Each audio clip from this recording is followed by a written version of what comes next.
திணிப்பு 37ஆம் ஆண்டு தொடங்கி 38ஆம் ஆண்டு பெரியாரால் எதிர்ப்பை சந்தித்து இன்று வரை தொடர்கிறது.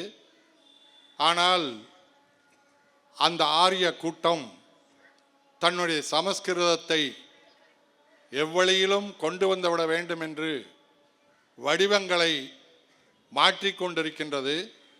மக்களை ஏமாற்ற பார்க்கின்றது.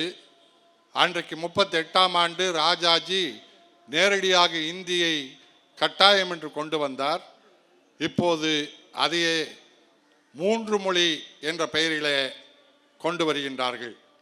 கேட்டால் நாங்கள் இந்தியை கொண்டு வரவில்லை, வேறு எந்த மொழி வேண்டுமானாலும் படிக்கலாம், ஏன் மக்களை தடுக்கின்றீர்கள், ஏன் அந்த மக்கள் 3வது மொழி ஒன்று படிக்க வேண்டாமா என்று புது கதையை மக்களிடத்தில் சொல்லி ஒரு மயக்கத்தை உருவாக்குகின்றார்கள்.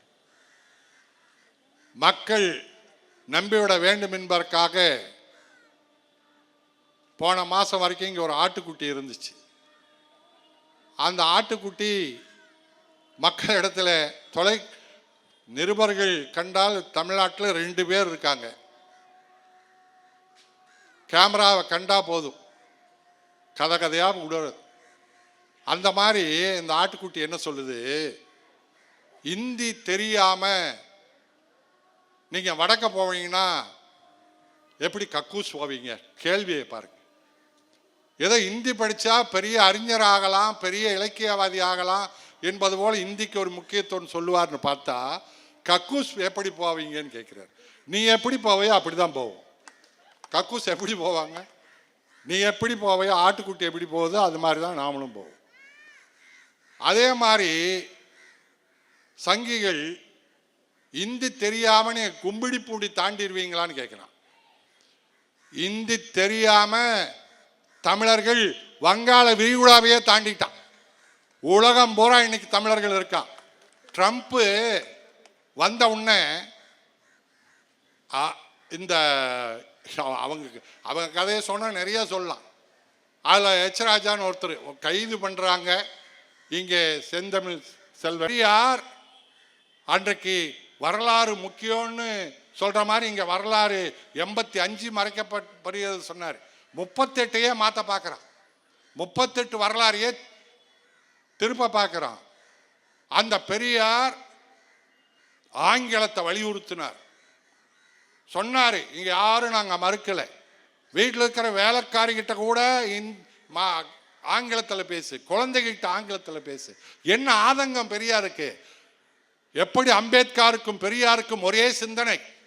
அதனால்தான் அன்னைக்கு சைமன் கமிஷனை அன்றைக்கு இருந்த சங்கிகளும் தேசியவாதிகளும் எதிர்த்த போது 2 பேரும் வரவேற்றாங்க. காரணம், அவர்கள் இருந்தால்தான் நமக்கு விடுதலை என்ற காரணத்தால். அப்போ அந்த காலகட்டத்தில் வேலை வாய்ப்பு பூரா பாப்பான் தான் உட்காந்துருக்கான். எல்லா வேலையிலும் கேட்டா அவன் படித்தான், அவனுக்கு இங்கிலீஷ் தெரியும், அதனால அந்த வேலையில் இருக்கிறான் அப்படின்னு சொன்ன உடனே பெரியார் பதறினாரு. அப்ப எங்க மக்கள் படிக்கல, எங்க மக்களுக்கு இங்கிலீஷ் தெரியல, அதனால வேலை இல்லையா? உடனே ஆரம்பிச்சாரு, படிங்க, இங்கிலீஷ் படிங்க, குழந்தைகிட்ட இந்த இங்கிலீஷ்லேயே பேசுங்க, வேலைக்காரிகிட்ட இங்கிலீஷ்ல பேசுங்க. வெறி பிடிச்ச மாதிரி நம் தமிழனை படிக்க வைக்கிறதுக்கு துடிச்சார். அப்படி அன்னைக்கு இந்தியை பெரியார் தடுத்ததால் தமிழ்நாட்டில் 2 மொழி இருந்தது, அதில் ஒரு ஆங்கிலம் இருந்தது. அதனால் இன்றைக்கு படித்தவர்கள் வெளிநாட்டுக்கு போயிட்டான், ஃபுல்லா வெளிநாட்டுக்கு போயிட்டான். இந்தி படிச்சா வடநாட்டில் வேலை கிடைக்குன்னு இன்னைக்கு யாரும் நம்ப தயாரா இல்லை. ஒரு 30 வருஷத்துக்கு முன்னாடி நம்புனான், இப்ப தமிழ்நாட்டில் யாரும் நம்ப மாட்டான். ஏன்னா அத்தனை வடநாட்டுக்காரன் இங்க இருக்கிறான். பீகார்காரன், ஒரிசாக்காரன், மேற்கு வங்காளம் அத்தனை பேர் இங்க இருக்கிறான். ஏன்? இந்தி தெரிஞ்சவன் தான் காரணம். அங்கே வேலை இல்லை, அங்கே வேலை இல்லை. நம்ம இங்கே அவங்க வேலைக்கு, அந்த கட்டட வேலைக்கு அந்த சகோதரர்கள் மீது, தொழிலாளர்கள் மீது யாரும் நாம் கோபப்படுவதில்லை, பரிதாபப்படுறோம். காரணம், 200 ரூபா, 400 ரூபா, 500 ரூபா கூலிக்கு 2000 கிலோமீட்டர் 3000 கிலோமீட்டர் வந்து வர்றான். காரணம், உடனே நம்ம முதலாளிகள்லாம் வாய்க்கு வந்த மாதிரி சொல்லுவாங்க, நம்ம பசங்கள்லாம் கெட்டு போயிட்டாங்க, தண்ணி போடுறாங்க, இந்த வேலைக்கு வர்றது. அப்படியெல்லாம் ஒன்றுமே கிடையாது. நம்ம இளைஞர்கள் அத்தனை பேரும் படிச்சுட்டான். நம்ம இளைஞர்கள் போறா 10வது முடிச்சுட்டான், 12வது முடிச்சுட்டான். இன்னைக்கு இந்தியாவிலேயே மேற்படிப்பு தமிழ்நாடு தான் முதன்மையா இருக்கு. அதனால அவன் அதற்குரிய சம்பளத்தை எதிர்பார்க்கிறான், அதற்குரிய கூலி எதிர்பார்க்கிறான். அதனால் இந்த வேலைக்கு, உடல் உழைப்பு வேலைக்கு அவன் வராமல் அதற்கு மேலே இவன் வெளிநாட்டுக்கு போறான். இதுதான் இந்த வரலாறை இன்னைக்கு இருக்கிற வந்திருக்கின்ற போலி தமிழ் தேசியவாதி என்ன மாதிரி மாற்றி அமைக்கிறாருன்னா, 38வது ஆண்டு நடந்த இந்திய போராட்டம் பெரியார் நடத்தலையா. மறைமலை அடிகளாரும் கல்யாண சுந்தரனாரும் அங்கே கியாப்ப விஸ்வநாதமும் இவங்க நடத்தினாங்க அப்படின்னு ஒரு புது கதையை இந்த இளைஞர்களுக்கு போட்டுட்டான். நல்ல வாய்ப்பாக சரி, அது இந்த வரலாறுகளை நாம் கொண்டு வர வேண்டும் என்று சிறப்பான ஒரு ஏற்பாடு செய்திருக்காரு. அதில் இந்த வரலாற்றையும் புரிஞ்சுக்கணும். நீங்கள் 38ல் தொடங்கினது பெரியார். அப்போ எதற்காக மறைமலையடிகளாரும் கல்யாண சுந்தரனாரையும் கூட வச்சுக்கிறாருன்னா, நான் நாத்திகன், என்னை ஏற்றுக்க மாட்டாங்க, இவர் ஒரு சைவ சமயத்தை சார்ந்தவங்களை முன்னாடி நிற்க வச்சா மக்கள் பூரா ஏற்றுக்குவாங்கக்காக மறைமலை அடிகளாரை முன்னாடி நிற்க வச்சாங்க. அவங்க மேடையில் மட்டும்தான் பேசுனாங்க. அரசுக்கு தெரியும் இது யார் நடத்துறாங்க, யார் கொண்டு போக போறாங்கன்னு. அவங்களையெல்லாம் அரசு கைது பண்ணல. 38ல் பெரியாரை தான் கைது பண்ணுச்சு. 6 மாசம் ஜெயிலில் பெரியார் தான் இருந்தார். மறைமலை அடிகள் இல்லை, கியாப்ப விஸ்வநாதன் இல்லை, இருந்தது பெரியார். ஆகவே அதை கூட மாற்ற துடிக்கின்றார்கள். ஏன் இன்றைக்கு தேதியில, இன்னைக்கு 38ல் பெரியார் பற்ற வைத்த நெருப்பு இன்றைக்கு தமிழ்நாடு தொடர்ந்து எரிந்து கொண்டிருக்கின்றது. நாம் நல்ல வாய்ப்பாக ஈழத்தில் தேசிய தலைவர் வேலுப்பிள்ளை பிரபாகரனை சந்திக்கும் போது அவர் வேதனையோடு சொன்னார், வலிமையான இந்தியா ஆரிய கூட்டம் ஆண்டு கொண்டிருக்கின்றது, அதை நீங்கள் தகர்க்காமல் தமிழ்நாட்டுக்கு விடுவு கிடையாது என்று அவர் புரிந்து கொண்டு அங்கே சொன்னார். எதுக்கு சொல்றாரு? அங்கே நாம் மட்டும் போராடினால் பத்தாது, தென் மாநிலங்களாவது இந்தி எதிர்த்து, இந்தி பேசாத மாநிலங்களாவது இந்தி எதிர்த்து ஒட்டுமொத்தமாக வந்தால்தான் தீர்வு என்று அர்த்தம். இன்னைக்கு அது வந்துருச்சு. அன்னைக்கு பத்த வச்ச அந்த உணர்வு மராட்டியத்தில் போன வாரம் பிஜேபி கவர்மெண்ட், பிஜேபி அரசு இந்தியை கட்டாயம் கொண்டு வருது. பிஜேபி ஆள்ற மாநிலத்தில் மராட்டியத்தில் கட்டாயம் கொண்டு வருது. இன்னைக்கு எதிர்கட்சிகளுடைய தொடர் முயற்சியால், தொடர் எதிர்ப்பால் அந்த கொண்டு வந்த கட்டாய இந்தி இன்றைக்கு வாபஸ் வாங்கப்பட்டிருக்கின்றது.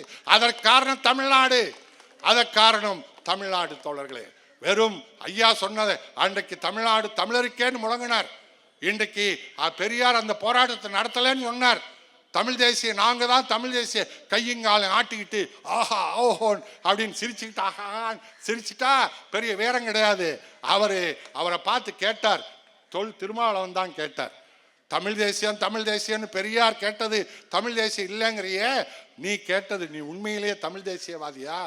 நீ தேர்தலில் போய் நின்றுக்கிட்டு இந்திய அரசியல் சட்டத்துக்கு உட்படுவேன் கட்டுப்படுவேன் அப்படின்னு சொல்லி நீ வாக்குமூலம் கொடுத்துட்டு நீ எப்படா தமிழ்நாடு தமிழருக்கேன்னு கேட்ப? நீ எப்படி கேட்ப? நீ தமிழ்நாடு தமிழருக்கேன்னு முழங்குவியா?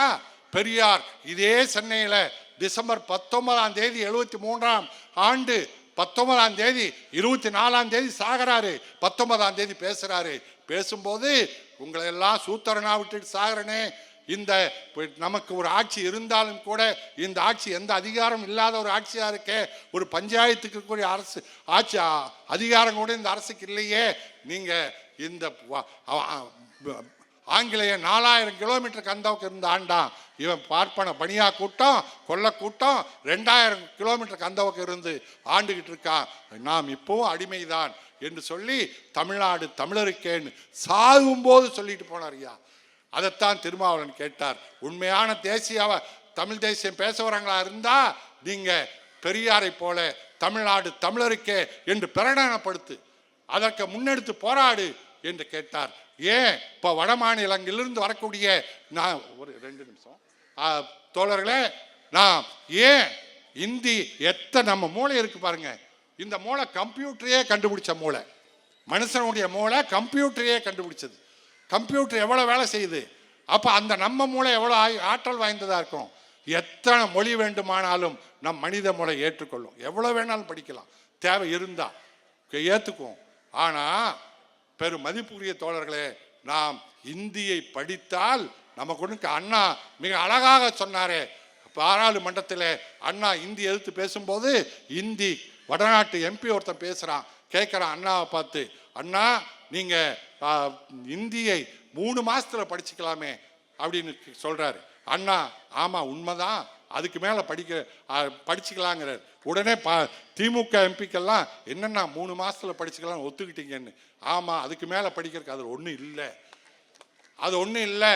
தமிழ் படிக்கணும்னா படிச்சுக்கிட்டே இருக்கணும், தமிழ் படிக்கணும்னா படிச்சுக்கிட்டே இருக்கணும். தொல்காப்பியம்தான் மிக பெரிய இலக்கியங்கிறான். அதை கலைஞரை தவிர யாரும் முழுமையாக படித்தவங்க இல்லை. அவ்வளோ பெரிய இலக்கியம், படிச்சுக்கிட்டே இருக்கலாம், படிச்சுக்கிட்டே இருக்க முடியும். ஆனால் பெரும் மதிப்புரிய தோழர்களே, இந்தி ஏற்றுக்கிட்டா என்ன நிலை வரும் தெரியுமா? நம்ம தமிழ்நாட்டில் சினிமான்னு ஒன்று இருக்குது, அதுக்கு சூப்பர் ஸ்டார்னு உங்களுக்கு தெரியும். அவர் நடித்தாலும் நடிக்காட்டாலும் இன்னைக்கு அவர் தான் ரஜினி. கர்நாடகாவில் ஒரு சூப்பர் ஸ்டார், தெலுங்கானாவில் ஒரு சூப்பர் ஸ்டார், கேரளாவில் மோகன்லாலோ மம்முட்டியோ ஒருத்தர். ஆனால் இங்கே வரக்கூடிய வடநாட்டு எல்லாரும் வடநாட்டுக்காரங்க, எல்லாரும் இந்திக்காரங்க நினச்சிக்காதீங்க. எல்லாரும் ஒரு தேசிய இனம். ஒரிசாலிருந்து வரக்கூடியவன் ஒரிய தேசிய இனம், மேற்கு வங்காளத்திலிருந்து வர்றவன் வங்காள தேசிய இனம், மராட்டியத்திலிருந்து வர்றவன் அவனுக்கு தனி மொழி உண்டு, மராட்டியம். எல்லாருக்கும் தனித்தனி மொழி உண்டு. அவர்களை பார்த்து கேட்டு பாருங்க, உங்கள் மாநிலத்தில் யார் சூப்பர் ஸ்டார் கேட்டு பாருங்க. மராட்டியத்தில் யார் சூப்பர் ஸ்டார், ஒரிசாவில் யார் சூப்பர் ஸ்டார், பீகாரில் யார் சூப்பர் ஸ்டார், வங்காளத்தில் யார் சூப்பர் ஸ்டார், எல்லாத்துக்கும் சேர்ந்து அமிதாப் பச்சன் தான் சூப்பர் ஸ்டார். காரணம் மராட்டியத்தில் கூட இல்லை, காரணம் சினிமா இல்லை, இலக்கியம் இல்லை, அங்கே மொழி இல்லை. அவன் மொழியில் சினிமா இல்லை, மராட்டியத்தில் மராட்டிய மொழியில் சினிமா இல்லை, ஒரிய மொழியில் சினிமா இல்லை, பீகார் மொழியில் சினிமா இல்லை. அதனால் அவங்களுக்கு எல்லாத்துக்கும் இந்தி பொதுவாகிடுச்சு. அதில் இந்தியில் வரக்கூடிய வந்து அவனை கதாநாயகன் ஆகிட்டான். அப்போது அவன் மொழி அழிஞ்சு போச்சு. அதுபோல நம் தமிழ் மொழி ஆகிவிடும் என்பதற்காகத்தான் இப்போ கர்நாடகா புரிந்து கொண்டு போராடுறான். திருமுருகன் சொன்னார் பாருங்க, ஒரு ஆட்டோ டிரைவருக்கு அங்கே இருக்கிற உணர்வு. அந்த ஆட்டோ டிரைவரு கன்னடத்தில் பேசுகிறார், வடநாட்டுக்காரன் இந்தியில் பேசுகிறான். திமுறா இந்தியாவில், நீ இந்தியாவில் இருந்துக்கிட்டு இந்தி தெரியாதாங்கிறான். உன்னை சண்டை வருது. அதை யாரோ வீடியோ எடுத்து போடுறாங்க, லட்சக்கணக்கான பேர் பார்க்குறாங்க. போகிற இடத்துல எல்லாம் அந்த வடநாட்டுக்காரன் முகம் காட்ட முடியல, ஊரில் வாழ முடியாத நிலை ஏற்படுது. உடனே அவனுக்கு கன்னடத்தில் வந்து மன்னிப்பு கேட்குறான். அப்போ கர்நாடகாவில் இந்த உணர்வு கர்நாடகா பாதிச்சிருக்குது. அங்கே மும்மொழி கொள்கை. அதனால் என்ன விளைவு தெரியுமா? என்ன விளைவு தெரியுமா? குழந்தைகளுக்கு, மாணவர்களுக்கு எல்லாருக்குமே இந்தி படிக்க தெரியும், பேச தெரியும். ஒன்று மத்திய அரசு விளம்பரங்கள் பூரா இன்னைக்கு இந்தியில் தான் வருது, இந்தியில் தான் வருது. நாம் இங்கே இந்தி இல்லாதனால தான் தமிழில் வருது. இப்போ அது இன்னும் வளர்ந்து வளர்ந்து அடுத்தடுத்த கட்டத்துக்கு போயிட்டு இருக்கு, நம்ம தடுத்தாக வேண்டும். ஆனாலும் கூட இன்றைக்கு அந்த நிலைமை கர்நாடகாவில் வந்துருச்சு. அவங்க தமிழ்நாட்டை பார்த்து ஆதங்கப்பட்டு இருக்காங்க, ஆந்திராவில் ஆதங்கப்படுறாங்க, தெலுங்கானா ஆதங்கப்படுது. அதனால தான் இன்றைக்கு 500 MP இருந்துக்கிட்டே எவ்வளவு திட்டங்களை நம்ம மேலே திணிக்கிறான். சரி, இன்னைக்கு வக்போர் அந்த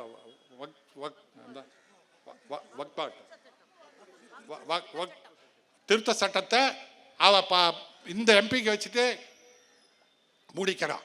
அடுத்து 800 MPக்கள் வந்துட்டா தமிழ்நாடு சுத்தமாக முடிஞ்சிடும், இந்தி கட்டாயமாக வந்துடும்.